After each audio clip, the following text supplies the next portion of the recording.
A small-time YouTuber with less than 16,000 subscribers posted a video discussing the controversial documentary died suddenly that social media platforms were censoring. The video blew up his channel, and within a week, the channel gained over 10,000 subscribers and had garnered 750,000 views. And then tragedy struck, and the video was removed by YouTube. The appeal was immediately rejected. Hello and welcome to my channel. I'm not going to rehash my deleted video, but only to ask, why are big tech censoring videos for medical misinformation that are not giving medical advice or advocating violence? Is questioning groupthink that dangerous? Since my video was removed, more information has been released, showing how big tech has colluded with government officials to censor those with opposing views and possibly to sway elections. So here is my question to you.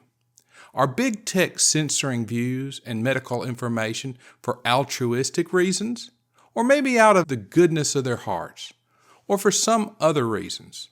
It isn't just a rhetorical question. I would like to hear your thoughts. Over the past several years, more and more people have been awakened to the truth of what is going on.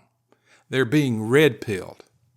Many believe that politics, from the global to the local level, has played a large part in every aspect of this pandemic, from the naming of the virus to the pandemic declarations and travel bans, the local and national emergency declarations, mask mandates, school closings, vaccine mandates, just to name a few. In 2020, those politically opposed to Trump and the mainstream media were skeptical about the safety and effectiveness of any potential Trump vaccine. But half of Americans now say they wouldn't take a vaccine if it was released now. If the Trump administration approves a vaccine before or after the election, should Americans take it, and would you take it? If the public health professionals, if Dr. Fauci, if the doctors tell us that we should take it, I'll be the first in line to take it, absolutely. But if Donald Trump tells us that we should take it, I'm not taking it.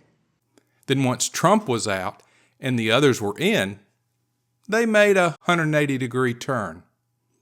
Throughout the pandemic, and I'm talking about from 2019 to the present, healthcare policy has been intertwined with politics to the detriment of all.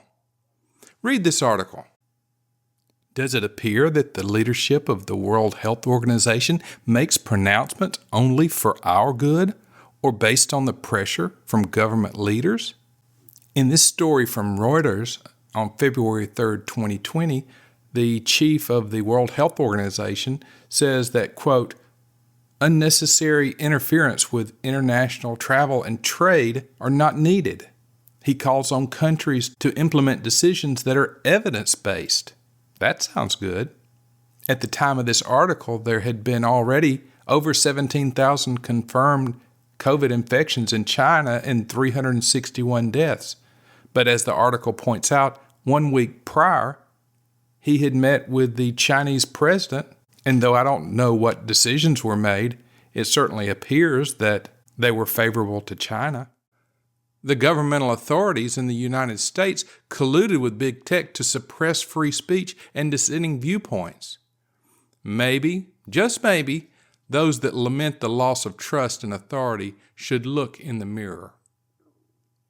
Some saw COVID for what it turned out to be, a chance to make millions or billions of dollars, euros, or pounds in obscene profits. Some of these profits came from products that were less safe and effective than expected or promised. And let me give some context so I'm not spreading misinformation. We have great vaccines, more than one, 3, and they're safe and they're highly effective. When the lay public hears those 3 words over and over, safe and effective, they take it at face value. Safe means that if you do it, you won't be harmed. And effective means it works as promised. But to scientists and medical professionals, we understand that no medication is 100% safe or 100% effective. We understand that safe and effective is a relative term. While the risks are thankfully low for most and the benefit to many is great, is not saying that something is safe and effective without providing context, misinformation.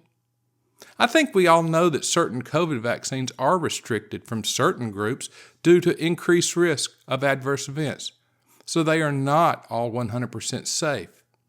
The public health establishment, as is often the case, appeared to favor control over freedom, blind faith over transparency, and therapeutics that were profitable over those that were not.